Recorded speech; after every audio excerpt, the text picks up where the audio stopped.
Hey everybody, I'm ZeldaMaster and welcome back to The Legend of Zelda The Wind Waker HD. In this one we're going to be taking on Dragon Roost Cavern, the very first dungeon within the game. So let's go ahead and get started, and well, we're blocked. I mean, there's really, how did Medley get past this? I mean, this makes no sense. Like, as soon as you enter, yeah, there's a roadblock. But luckily, if we use our brain, we'll notice that this here can be pulled as well as this. And there we go, we have solved our first block puzzle. And voila! The door has opened up. I have no idea how Medley was able to push this. And also place it back so we can, you know, conveniently solve it ourselves as well.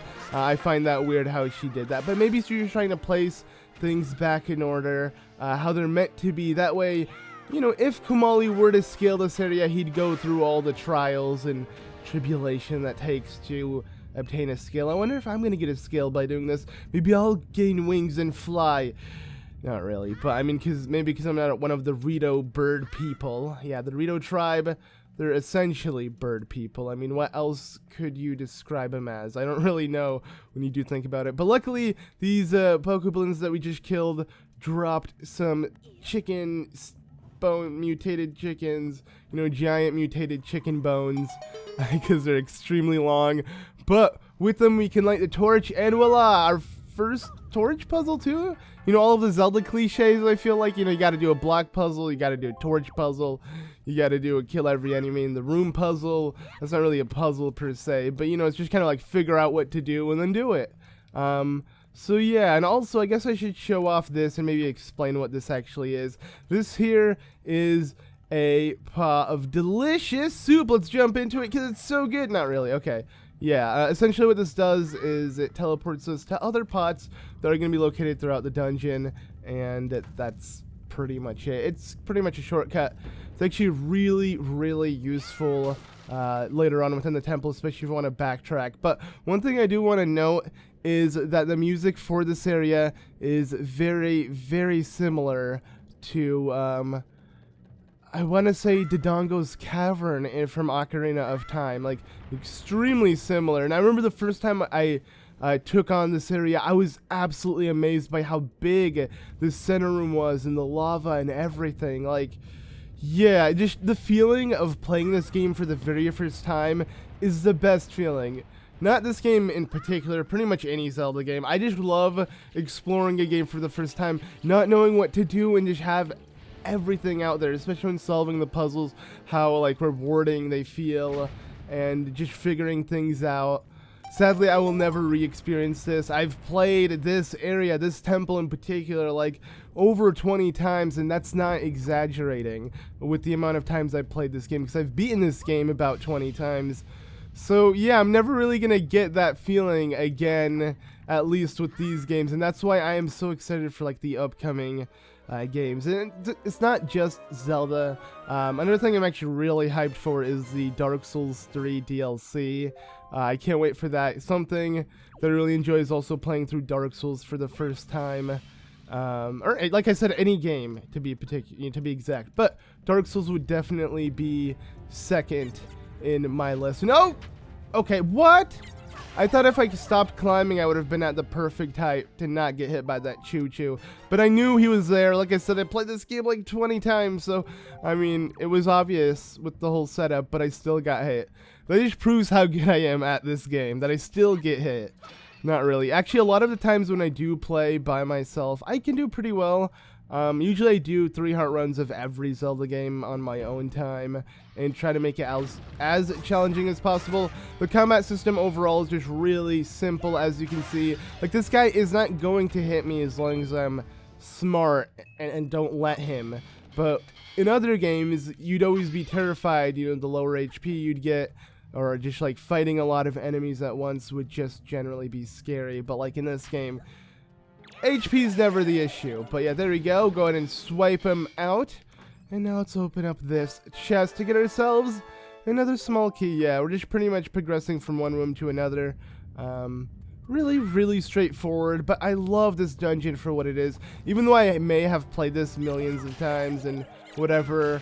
And, you know, it's generally easy. It's still just really fun to replay through. Because this is just good game design. Everything I solve, even though I've done it before, I still enjoy it. Like, go ahead and throw this rock. Okay, oops. If I go ahead and throw this rock here, or this pot even, I will activate that bomb to set off the other one, and that will blow up the giant rock. And there we go. I mean, that alone just felt good to do. Like, I just enjoy solving or resolving puzzles I've done before. That's something I like doing. I do like games that have replay value, and I do think Zelda kinda does if you like the game for what it is. I mean, there are times where I play a Zelda game and then I don't come back to it for a couple of years. Actually, the main reason why I constantly replay through Zelda games is because I'm doing what I'm doing now, and that is let's playing this. So if it wasn't for this, I would be playing these games a lot less. But yeah, not really actually. What am I saying? I'm not gonna lie. The handhelds especially, if I go on a trip or something, pop, you know, one in and just, you know, kind of make my own run. I'd say one of the ones I've done before, and I'd say the most difficult one so far, is one that I was trying to do recently, which is Twilight Princess HD, 3-heart, Hero Mode, Ganondorf Amiibo, Zora Tunic run. So the Zora Tunic at this point is useless because no matter what, you're going to die in one hit. But it's just funny to know that if I fall in any lava, I get an immediate game over as well. Because, yeah, the Zora Tunic is not good with fire. And oh my god! Okay, good thing I don't have a Zora Tunic here. Get it? Okay, whatever. I mean, it was kind of convenient that I did get burned there. But my point here is I'm just going to try to quickly run past this. Or I guess climb past this. Something I noticed actually before I get on to what else I was going to say is I tend to like butcher my sentences. I tend to butcher general text. Sometimes words when I let's play. And I don't know why. And it's like it completely goes past me until someone points it out in the comments, and I'm like, wow, I'm an idiot. But to defend myself, all I have to say is I'm not always an idiot. It's just sometimes my brain turns off and I'm just so focused on what I'm doing, and just like my commentary is essentially autopilot, so I don't even notice what I say.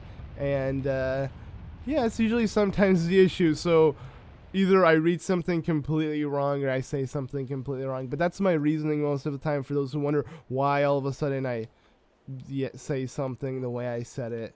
That might be the reason. Because, yeah, sometimes when you sit for like an hour or so on end... Aw, come on, that was horrible. You just go on autopilot. I actually do that a lot when I'm driving too. Sometimes I'm like driving. Most of the times that happens when I'm like having like a conversation with someone. But even sometimes I just get spaced out and like think of something or daydream, and then all of a sudden I realize, wait a second, I'm driving like 60 miles an hour and I'm sitting in my car and I'm just daydreaming completely. That happens a lot. But I mean, I feel like it's just like, it's almost muscle memory at this point, because even though I want to say I've been driving for about 2 years now, which isn't a whole lot, being my age is, you know, 22, and you can pretty much get your license now at the age of 16. So yeah, I kind of waited a bit until I was 20 to be exact to get my license. And though I've made up for it, because I want to say I drove as much as someone who would have gotten their license at the age of 16 has driven, because yeah, it's been ridiculous. Also, yeah, as you heard, the hey is not Tetra speaking to us. It's actually the King of Red Lions using the pirate's charm to speak to us. Very interesting, to say the least, how he's able to contact us with it. But what he wants, I believe what he essentially told us was to use bait if we want to attract the rats. And I was supposed to face the other way, but it doesn't matter. Either way, you'll call a rat and, well, delicious. Hey, I got something really good I'll sell for you. For real. What would it be for? Okay, so you can get all-purpose bait 3 scoops, or let's see. I'm just getting all-purpose bait because the pairs I can get from Beetle, but we'll just restock up on more bait because we're gonna use a lot of bait throughout the game. I mean, I could buy bait from Beetle as well, but I just thought I'd show off that yes, the the rat can be helpful if you wanna purchase stuff from them if you have bait. So I used bait to buy more bait. Was it worth it? You bait. it was whatever. Okay, I tried, to say the least. And anywho, let's go ahead and pick up the compass. Yay! Nice, I got that. Really helpful, right? Not really. I mean, I don't know, it really depends. I personally never really used a compass in the newer 3D Zelda games, and I feel like that's why they ended up removing one or the other, like the dungeon or compass has been removed. And like Skyward Sword, and I want to say also A Link Between Worlds is only one of them, but I don't remember now because I might be wrong. I feel like every Zelda game is slightly different than another. Even with the keys, sometimes in some Zelda games they're called the big key, and some other Zelda games they're called the boss key. So I get confused just in general on which one it is for like each game. I don't know if that's like a translation thing that they messed up, like without it, like the games being consistent with what they call the keys, but I don't really know. I'm going so in detail on freaking the key names, like what, who cares, honestly. Hey, we got a joy pendant, nice, that is worth it. And also let's go ahead and continue with this giant stick, because we actually have to light these two torches to continue onward. And I love the lighting in these areas. Link looks extra like shiny and glossy for some reason. It's not everywhere, it's just like specific areas within the game, like extra dark areas. See right here, now it changed. Now it has that super like cell shaded, I want to say just like generally less shades, and if I enter here, Link will instantly get this really weird looking effect on him. Like the lighting effects just change completely in each room, but maybe that's just something I've noticed and not many people do. I'm just kind of like, not even nitpicking per se, I'm just noticing specific things that I feel like I should point out. But yeah, a giant thing of fire erupting there, which will be of help later on. But let's just continue on here. And uh-oh, we're locked in, and well, now it's time to take on every room in this, or every enemy in this room, so we can, you know, have that on the checklist. Oh yeah, we did that now. Once we do that, we solved the majority of the, you know, Zelda cliche puzzles. I feel like it's a staple for most games nowadays. Just any game that has puzzles, you know, they're gonna have similar things to Zelda. I feel like Zelda's just the general staple of all 3D puzzle games, especially action adventure ones that have a target-based combat system. And I believe I mentioned that in the last video, how like, even though I reference Dark Souls to Zelda a lot, I don't really find them alike at all. It's just they have similar target combat, but the battle system is actually a lot different. If anything, Dark Souls focuses heavily on combat. In Zelda here, as you can tell, not so much. I mean, I don't really focus when it comes to fighting enemies, and any enemy to be exact. Zelda is more for the adventure and I guess for puzzles, because later on the puzzles do get a little more difficult, I guess you could say. I don't know. They all honestly seem like cliches to me, because I've done them all many times in every Zelda game, because they're usually rehashed, at least the majority of the puzzles, because if it's based around the same style and same gameplay, you're usually going to find puzzles that repeat itself.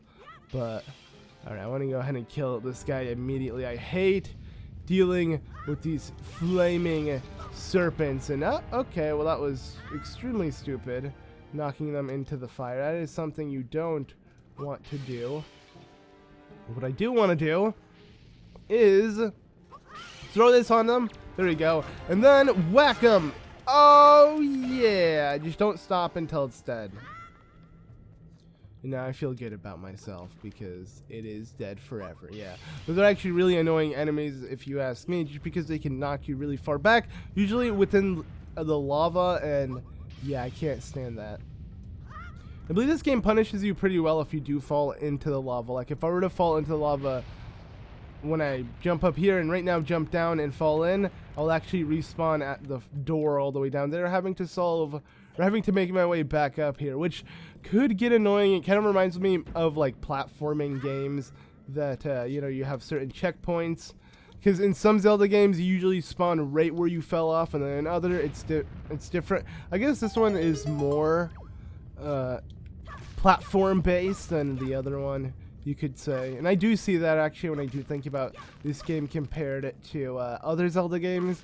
Especially with specific items we're going to be getting, actually use a lot of platforming within this game, which I do enjoy. I mean, I overall feel like this is a really exploration-based Zelda game with a lot of platforming. It reminds me of just like other games. I want to say Star Fox Adventures for some reason. Maybe because they were both for the GameCube and I played them at the time. I doubt if I replay Star Fox Adventures I'd see the similarities. But anywho, yeah, the boss door is up ahead.